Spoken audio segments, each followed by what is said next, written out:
كل نفس ذائقة الموت وإنما توفون أجوركم يوم القيامة فمن زحزح عن النار وأدخل الجنة فقد فاز وما الحياة الدنيا إلا متاع الغرور আল্লাহ রাব্বুল আলামিন বলেন বান্দা দুনিয়াতে তুমি যত প্রভাবশালী হও যতই ক্ষমতাধর হও একটা জায়গায় তোমাকে যেতেই হবে দুনিয়া ছেড়ে তোমাকে যেতেই হবে যত প্রভাবশালী মন্ত্রী মিনিস্টার হও না কেন আল্লাহ রাব্বুল আলামিন পবিত্র কোরআনুল কারীমের মধ্যে বলতেছেন কুল্লু নাফসিন যায়িকাতুল মাউত আল্লাহ রাব্বুল আলামিন বলেন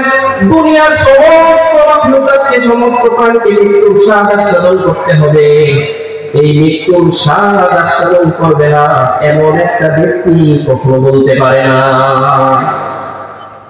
আল্লাহ রাব্বুল আলামিন বলেন বান্দা দুনিয়াতে তুমি নেক আমল করলে জান্নাত পাইবা বদ আমল করলে জাহান্নাম পাইবা নেক আমল করলে কবরে গিয়ে শান্তি পাইবা হাসরে গিয়ে শান্তি পাইবা বদ আমল করলে কবরে গিয়া জাহান্নামের শাস্তি পাইবা বদ আমল করলে জাহান্নাম পাইবা আল্লাহ রাব্বুল আলামিন বলেন এই শাস্তি থেকে যদি মুক্তি পেতে চাও এই শান্তি থেকে যদি মুক্তি পেতে চাও আল্লাহ রাব্বুল আলামিন জান্নাতের ঘোষণা দিয়ে বলেন আল্লাযীনা আমানু ওয়া আমিলুস সালিহাতি লাহুম জান্নাতুন তাজরি মিন তাহতিহাল আনহার আল্লাহ রাব্বুল আলামিন বলেন যারা নেক আমল করে যারা ঈমান এনেছে নেক আমল করেছে তাদের জন্য রয়েছে জান্নাত নূর প্রবাহিত জান্নাত অন্যরে বললে আল্লাহ রাব্বুল আলামিন আয়াতে বলেন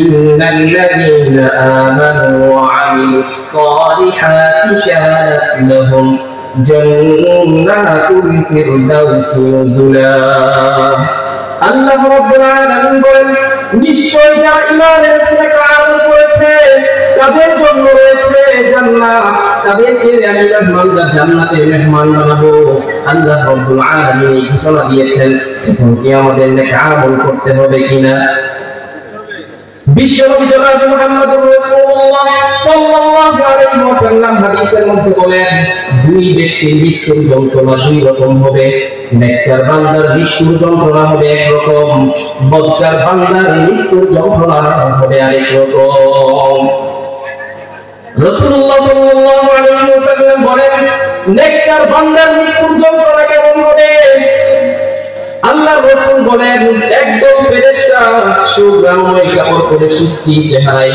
নেককার বান্দার সামনে উপস্থিত হয়ে যাবে নেককার বান্দা ওই চেহারা দেখে ভয় পাবে না ওই চেহারা দেখে ভয় পাবে না হতাশ হবে না আল্লাহ রাসূল সাল্লাল্লাহু আলাইহি ওয়াসাল্লাম বলেন ফেরেশতারা একটা নরম কাপড় হাতে নিয়ে বান্দার সামনে উপস্থিত হয়ে বলবে আরে আল্লাহ তাআলার প্রিয় বান্দার লোক তুমি বের হয়ে আসো তোমাকে জান্নাতের দিকে নিয়ে যাব জান্নাতের দিকে নিয়ে যাব এই কথা শোনার সাথে সাথে নেককার বান্দার লোকটা বের হয়ে আসার জন্য পাগল হয়ে যাবে জান্নাত পাওয়ার জন্য পাগল হয়ে যাবে এবার নেককার বান্দার লোকটা বের হয়ে নরম কাপড়ের মধ্যে চলে আসবে একবার সুবহানাল্লাহ বলবেন নাকি চিল্লায় বলেন না সুবহানাল্লাহ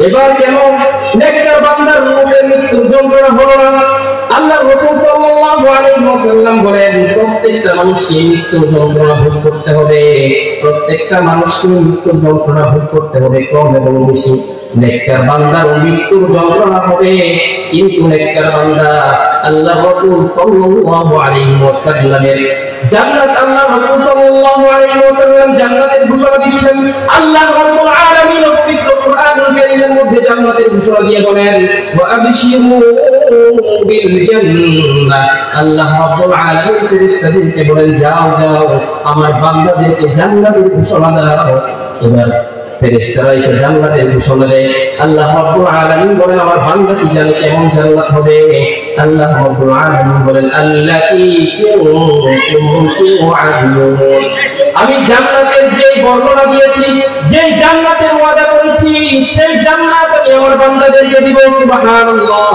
আল্লাহ রাব্বুল আলামিন এই জান্নাতের ওয়াদা দেওয়ার কারণে নেককার বান্দাটা জান্নাত পাওয়ার জন্য, জান্নাতে যাওয়ার জন্য বেকরার হয়ে যাবে। ওই বেকরার হওয়ার কারণে সে মৃত্যুর যন্ত্রণা টের পাবে না। এবার লক্ষ্য করুন, বদকার বান্দাটাকে তো মৃত্যুবরণ করতে হবে, হবে কি না? চিল্লা বলেন না হবে? বদকার বান্দাটাকে মৃত্যুবরণ করতে হবে।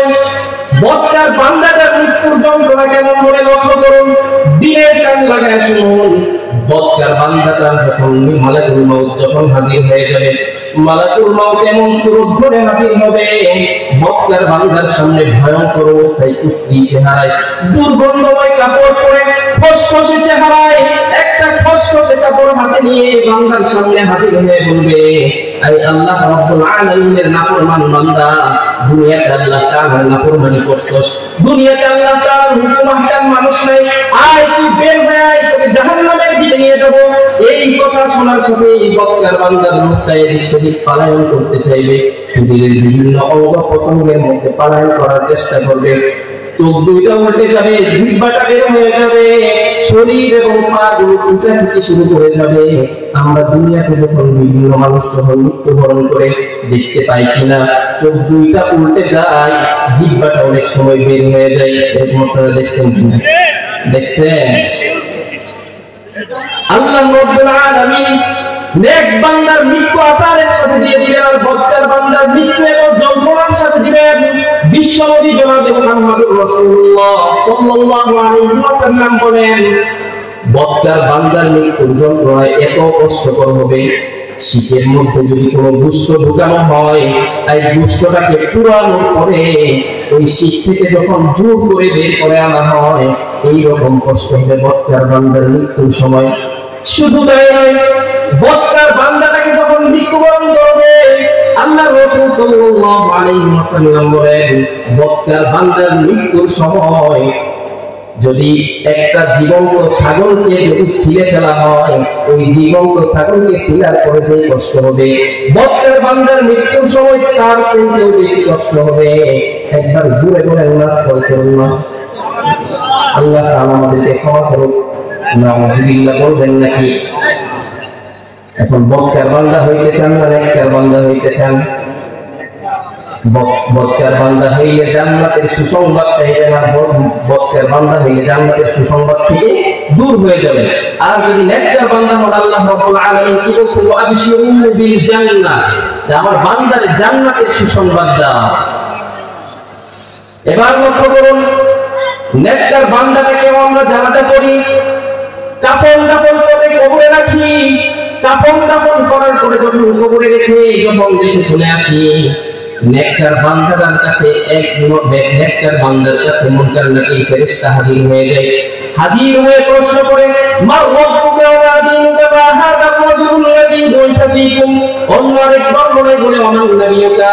যখন ফেরেশতা হাজির হয়ে প্রথম বলবে মা রাব্বুকা, নেককার বান্দারা সারা জীবন আল্লাহ তাআলার গোলামি করছে, সারা জীবন আল্লাহ তাআলার গোলামি করছে, আল্লাহ তাআলার সমস্ত হুকুম আহকামগুলো মেনে চলছে কিনা। নেককার বান্দা আল্লাহ তাআলাকে চিনতে পারছে, যে কারণে সে সাথে সাথে উত্তর দিয়ে দিবে, আমার আল্লাহ হচ্ছে আল্লাহ। বলেন না একবার আল্লাহ, চিল্লা বলেন না একবার আল্লাহ। আবার যখন প্রশ্ন করা হবে, মা দীনুকা, তোমার দিন কি ছিল, প্রশ্ন করার সাথে সাথে সে উত্তর দেওয়ার জন্য পাগল হয়ে যাবে। সারা জীবন এই ইসলামের উপর চলছে, আল্লাহ রাসূলের উপর যে ইসলামকে নাযিল করা হয়েছিল, আল্লাহ তাআলার কাছে যে মনোনীত ধর্ম নাযিল হয়েছিল, সেই ধর্মের উপরে এসে চলেছে। এই জন্য তার উত্তর দিতে কষ্ট হবে না। আল্লাহ রাব্বুল আলামিন পবিত্র কোরআন কারীমের মধ্যে বলেন, ইন্নাদ-দীনা ইনদাল্লাহিল ইসলাম, আল্লাহ রাব্বুল আলামিন বলেন, নিশ্চয়ই আমার মনোনীত একমাত্র ধর্ম হচ্ছে ইসলাম। আর এই নেককার বান্দা সারা জীবন এই ধর্মের উপরে ছিল, যে কারণে প্রশ্ন করার সাথে সাথে উত্তর দিয়ে দিবে, আমার ধর্ম হচ্ছে ইসলাম। এখন প্রশ্ন করা হবে, মা হাযা রাজুল্লাযী বুইসা ফীকুম, অথবা প্রশ্ন করবে ওমান নাবিয়্যুকা, প্রশ্ন করা হবে আল্লাহর রাসূলকে দেখা প্রশ্ন করা হবে এই লোক কে ছিল যাকে তোমাদের কাছে পাঠানো হয়েছিল, অথবা প্রশ্ন করবে ওমান নাবিয়্যুকা, তোমার নবী কে ছিল। মুমিন বান্দাটা নেককার বান্দাটা সারা জীবন আল্লাহ তাআলার গোলামি করছে, রাসূল সাল্লাল্লাহু আলাইহি ওয়াসাল্লামের আদর্শ নিজের মধ্যে ধারণ করছে, সে কি উত্তর দিতে দেরি করবে কিনা? সাথে সাথে বলে ফেলবে আমার নবী ছিল হযরত মুহাম্মদুর রাসূলুল্লাহ সাল্লাল্লাহু আলাইহি ওয়াসাল্লাম। এবার আল্লাহ রাব্বুল আলামিনের পক্ষ থেকে ঘোষণা আসবে সাদাকা আবদি সাদাকা আবদি فافرشوا من الجنة والبسوا من الجنة واتقوا له بابا إلى الجنة। আল্লাহ রাব্বুল আলামিনের পক্ষ থেকে ঘোষণা আসবে আমার বান্দা সত্য বলেছে, আমার বান্দা সত্য বলেছে, জান্নাত থেকে তার বিছানা এনে বিছিয়ে দাও, জান্নাত থেকে পোশাক এনে তাকে পরিধান করায় দাও, জান্নাত থেকে তার কবর পর্যন্ত একটা সুড়ঙ্গ করে দাও, একটা দরজা খুলে দাও, তার কবরটাকে জান্নাত বানায় দাও। একবার ঘুরে বলবেন না সুবহানাল্লাহ, চিল্লা বলবেন সুবহানাল্লাহ। নেককার বান্দার কবরটাকে জান্নাত বানায় দিল আল্লাহ রাব্বুল আলামিনের পক্ষ থেকে, তার কবরটাকে এত প্রশস্ত করে দেওয়া হবে, এত প্রশস্ত করে দেওয়া হবে দুই চোখ দিয়ে তাকায় সীমানা শেষ করতে পারবে না। এবার ওই কবরের প্রশস্ত রাস্তা দিয়ে একটা সুন্দর সুদর্শন যুবক হাইট আসতে থাকবে, কাছাকাছি আসার পরে নেককার বান্দা প্রশ্ন করবে, নেককার বান্দা প্রশ্ন করবে হে আমার ভাই তুমি কে, তোমাকে তো চিনতে পারলাম না। যুবকটা বলবে ভাই তুমি কি আমাকে চিনতে পারো নাই? কবরবাসী উত্তর দিবেন, নেককার বান্দা উত্তর দিবেন না ভাই তোমাকে চিনি নাই। এবার ওই যুবক উত্তর দিবে আমি তোমার দুনিয়ার নেক আমল, তোমার মালিক তোমার রব আমাকে তোমার নেক আমলগুলোকে সুরত দিয়া একটা মানুষের রূপ দিয়া তোমার কাছে পাঠাইছে, আমি তোমাকে জান্নাত পর্যন্ত না নিয়া তোমার কবর থেকে যাব না। এবার লক্ষ্য করুন, আমরা যখন কবরবাসী হয়ে যাই, কবরের যাত্রা কি একা না তিনজন যায়? স্বামী মারা গেলে স্ত্রী সাথে যায় শুয়ে থাকে, বাবা মারা গেলে ছেলে যায়, কেউ মারা গেলে কি কেউ যায়? আল্লাহ রাব্বুল আলামিন নেককার বান্দার কবরে একজন সঙ্গী, একজনকে সঙ্গ দেওয়ার জন্য একজন সঙ্গী সেট করে দিয়েছে। সুবহানাল্লাহ। এই নেককার বান্দা কিয়ামত পর্যন্ত, যতক্ষণ পর্যন্ত সে জান্নাতবাসী না হয়েছে, কবরের জগৎ থেকে না উঠে জান্নাতে না গেছে, ততক্ষণ পর্যন্ত এই নেককার বান্দার সঙ্গী হয়ে যায়। সুবহানাল্লাহ।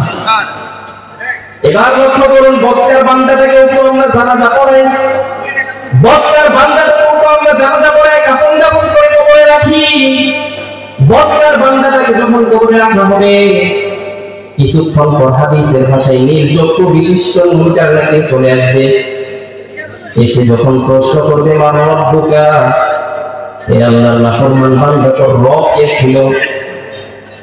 বদকার বান্দাটা এদিক সেদিক তাকাতাকি করে শুরু করে দিবে, সে তো জানে না, আল্লাহ রাব্বুল আলামিনের কথা শুনে নাই, নামাজের কথা বললে উল্টা দিকে হাঁটা দিছে, নামাজের কথা শুনতে ভালো লাগে নাই, আল্লাহ রাব্বুল আলামিনের হুকুম আহকামগুলোকে মধ্যযুগীয় হুকুম আহকাম মনে হইছে, সে কিভাবে উত্তর দিবে? সে বলতে থাকবে না আদরি না আদরি, আমি জানি না, আমি জানি না। এবার তাকে প্রশ্ন করা হবে মা দিনুকা, তোমার দিন কি ছিল? সে তো দিনের উপর চলেই নাই, কেমন করে উত্তর দিবে? সে বলতে থাকবে না আদরি না আদরি। এবার তাকে প্রশ্ন করা হবে মা হাযার রাজুল্লাযী বুইসা ফীকুম, অথবা প্রশ্ন করা হবে ওমান নাবিয়্যুকা। আল্লাহর রাসূলকে দেখা যখন প্রশ্ন করা হবে, সারা জীবন আল্লাহর রাসূলের আদর্শের বিরোধিতা করছে, আল্লাহর রাসূলের আদর্শ ভালো লাগে নাই, দাড়ি টুপি দেখলে মধ্য দিয়ে মনে হইছে খুব খেয়াল একটা উঠাইছে, দিক মনে হইছে, এই ব্যক্তি কেমন করে উত্তর দিবে? আল্লাহর রাসূলের আদর্শ ভালো লাগে নাই, রাসূলের কথাবার্তা শুনতে ভালো লাগে নাই, সে কেমন করে উত্তর দিবে? সে উত্তর দিতে থাকবে, সে উত্তর দিবে লা আদরি লা আদরি।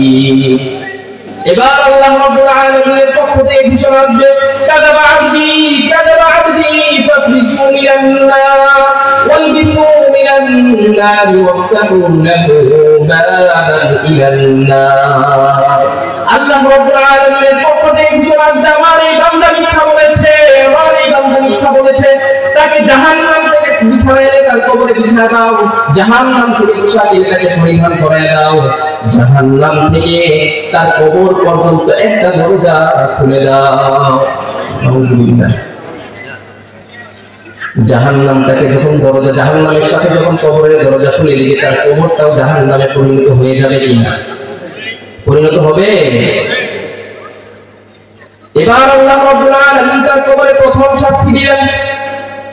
দুই পাশের কবরের মাটি এমন চাপ দিবে, এমন সংকীর্ণ করে দিবেন, দুই পাশের কবরের মাটি বক্তার বান্দাটাকে এমন জোরে চাপ দিবে, দুই পাথরের হাড়, এক পাথরের হাড় আর এক পাথরের হাড়ের ভিতরে এইভাবে ঢুকে যাবে, পিষে ফেলবে, মিশিয়ে ফেলবে।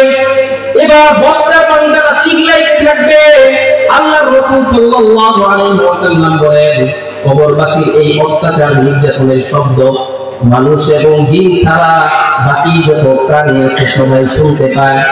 এত জোরে চিল্লাইতে থাকবে, এত জোরে চিল্লাইতে থাকবে, কবরের পাশে যদি কোনো বাছুর কিছু গাইতে রাখে এইগুলো ছোটাছুটি করতে থাকবে। অন্য এক হাদিসের মধ্যে আল্লাহর রাসূল সাল্লাল্লাহু আলাইহি ওয়াসাল্লাম বলেন, অনেক কবরের মধ্যে এমন অনেক ফেরেশতা থাকবে, বিশাল অধিকারী এক ফেরেশতা দাঁড়ায় থাকবে হাতুড়ি নিয়ে, চোখেও শুনে না, কানেও দেখে না। এই ফেরেশতা কিছুক্ষণ পর পর বক্তার বান্দাটাকে এমন জোরে আঘাত করবে, এমন জোরে আঘাত করবে, এক একটা আঘাতে 70 হাত মাটির নিচে চলে যাবে। আবার উঠানো হবে, আবার আঘাত করবে, এইভাবে উঠাইতে থাকবে, আঘাত করতে থাকবে। বক্তার বান্দাটা এক একটা আঘাতে 70 হাত মাটির নিচে চলে যাবে। কিয়ামত পর্যন্ত এইভাবে উঠাইতে থাকবে আর আঘাত করতে থাকবে। আল্লাহ রাসূল সাল্লাল্লাহু আলাইহি ওয়াসাল্লাম বলেন, এই হাতুড়ি এমন বড় হাতুড়ি, দুনিয়ার কোন বড় বড় পাহাড়ের মধ্যে যদি এই হাতুড়ি দিয়ে আঘাত করা হয় তাহলে পাহাড়টা ধুলার মতো উঠতে থাকবে। বড় বড় পাহাড় দেখছেন? কোথায় দেখছেন? দুনিয়ার মধুটিলা, বিশাল বিশাল পাহাড় আছে। আমি তো পড়াশোনা করছি মিশরে, ইরানে, দুটা দেশে পড়াশোনা করছি। বিশেষ করে মিশরে যেটা আপনার তুর পাহাড়ের নাম শুনছেন, শুনছেন কিনা? শুনছেন? কে কে শুনেন নাই? চিল্লা বলেন না, কে শুনেন নাই? সবাই শুনছেন? তুর পাহাড় এমন বড় পাহাড়, দেখা যায়। আমরা তো, আমি 22 সালে একবার প্রথমবার যখন যাই, 2022 সালে, আমরা 3টা গাড়ি 3টা বাসে করে তুর পাহাড়ের দিকে রওনা হয়েছি। রাত 1টা বাজে তুর পাহাড়ের কাছাকাছি গিয়ে পৌঁছেছি। রাত 1টা থেকে উঠা শুরু করছি, ফজরের আজান দিচ্ছে, ওইখানে পৌঁছেছি। এত বড় পাহাড়। আর তুর পাহাড়ের ঘটনা তো আপনারা জানেন। হযরত মূসা আলাইহিস সালাম যখন আল্লাহ রাব্বুল আলামিনের সাথে এখানে সাক্ষাৎ করতে গেছে, দেখা করতে গেছে, আল্লাহ রাব্বুল আলামিনের নূরের তাজাল্লিতে ওই পাহাড় ঝলসে গেছে, পুরো ছাই হয়ে গেছে। আর এই পাহাড় আমাদের মতো মাটির পাহাড় না, এটা হচ্ছে পুরাটাই পাথরের পাহাড়। আল্লাহু আকবার। এত বড় পাহাড়, দুচোখ দিয়ে পাহাড়ের সীমানা মাপা যায় না। এই পাহাড়ের মধ্যে যদি হাতুড়ি দিয়ে বাড়ি দেওয়া যায়, আল্লাহ রাব্বুল আলামিন যখন কোনো কিছুতে ইঙ্গিত করেন তখন বড়টাকে ইঙ্গিত করেন। এই জন্য সবচেয়ে বড় বড় পাহাড় যেগুলো আছে এগুলোর দিকে তাকাবেন। এই হাতুড়ি দিয়ে যদি বড় পাহাড়ের মধ্যে যদি বাড়ি দেওয়া হয়, এই পাহাড়টাও ধুলির সাথে উঠতে থাকবে। আর এই বক্তার বান্দার মধ্যে যখন আঘাত করবে, 70 হাত মাটির নিচে যাবে, আবার উঠানো হবে, মৃত্যুকে জবাই করে দেওয়া হবে। মৃত্যু বলতে আর কিছু থাকবে, মারা যাবে। এটা তো কবরের শাস্তি। কবর থেকে উঠানোর পরে যদি আপনাকে যদি হাসরের ময়দানে তোলা হয়, হাসরের ময়দানের ভয়াবহ অবস্থা আরো কত ভয়ঙ্কর হবে শুনতে চান? বলবো না, শেষ করে দিব। বলবো, শুনবেন তো? আল্লাহ রাব্বুল আলামিন কুরআনুল কারীমের মধ্যে ছোট্ট করে হাসরের ময়দানের একটা ভয়াবহ বর্ণনা দিয়ে বলেন।